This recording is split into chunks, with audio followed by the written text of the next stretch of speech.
युधिष्ठिर की पत्नी वनवास में उनके साथ क्यों नहीं गई थी?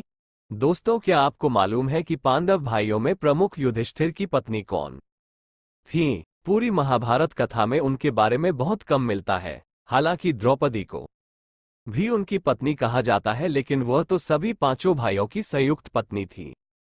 युधिष्ठिर ने शादी की थी। उनकी द्रौपदी के अलावा एक ही पत्नी थी, जिससे उन्हें एक बेटा भी था। हालांकि उन्हें महाभारत की सबसे रहस्यमय महिलाओं में माना जाता था। धर्माचार्य युधिष्ठिर की पत्नी का नाम देविका था। वह एक क्षत्रिय राजकुमारी थी, जिसका विवाह पांडवों के सबसे बड़े भाई युधिष्ठिर से हुआ था। हालांकि महाभारत में उनकी भूमिका को लेकर काफी बहस की जाती है, लेकिन सही बात यही है कि उनकी भूमिका इसमें स्पष्ट नहीं है। वह वनवास में युधिष्ठिर के साथ नहीं गई थी। वनवास से पूर्व ही उनका विवाह युधिष्ठिर के साथ हो चुका था, लेकिन उनका विवाह द्रौपदी के बाद हुआ था। देविका और युधिष्ठिर के बीच विवाह तो हुआ, लेकिन ये कब हुआ, ये साफ नहीं है।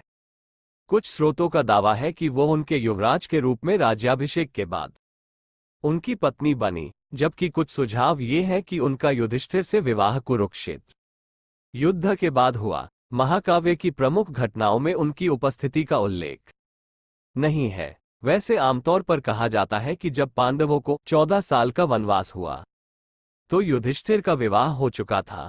देविका को युधिष्ठिर ने मां कुंती के पास ही छोड़ दिया था। वो वनवास के दौरान उनके साथ ही रही। देविका का उल्लेख महाभारत में मिलता है। वह महान राजा गोवासेन सिवी साम्राज्य के शासक की बेटी थी। युधिष्ठिर की पत्नी थी। देविका एक बहुत ही पवित्र महिला थी। महाकाव्य महाभारत में महिलाओं के बीच उनका उल्लेख रत्न के रूप में किया गया, लेकिन चूंकि उनका बहुत उल्लेख महाभारत में नहीं हुआ, लिहाजा उन्हें रहस्यमयी मान लिया गया। वह हस्तिनापुर और इंद्रप्रस्थ में युधिष्ठिर के साथ रहती थी। युधिष्ठिर ने उसके साथ बहुत दयालुता से व्यवहार किया। द्रौपदी के समान उस पर बहुत प्यार और स्नेह बरसाया। देविका को भगवान यमधर्म महाराज की पत्नी माता उर्मिला का अवतार माना जाता है। वो माता कुंती और द्रौपदी के साथ अच्छी तरह रहती थी। सभी के साथ स्नेह से पेश आती थी। अर्जुन, भीम, नकुल और सहदेव ने उन्हें अपनी मां की तरह माना, उनका बहुत सम्मान किया। देविका भगवान कृष्ण की एक सच्ची भक्त थी। जब भी कोई समस्या आती थी तो वह भगवान कृष्ण से प्रार्थना करती थी। कलयुग की शुरुआत में उत्तर भारत के लोग माता देविका और द्रौपदी को अपने इष्ट देवता के रूप में पूजते थे। समय के साथ लोग देविका के महान चरित्र को भूलने लगे। ग्रंथों में देविका और द्रौपदी के बीच अच्छे संबंध बताए गए हैं। दोनों महिलाएं एक दूसरे का सम्मान करती थीं।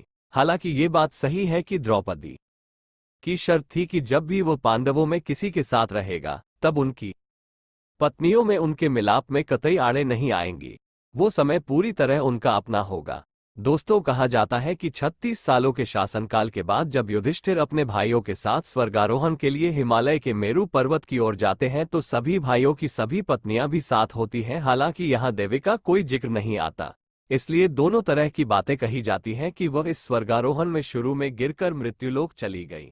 ये भी कहा जाता है वह इस यात्रा में नहीं थी, बल्कि उनकी मृत्यु बाद में हुई।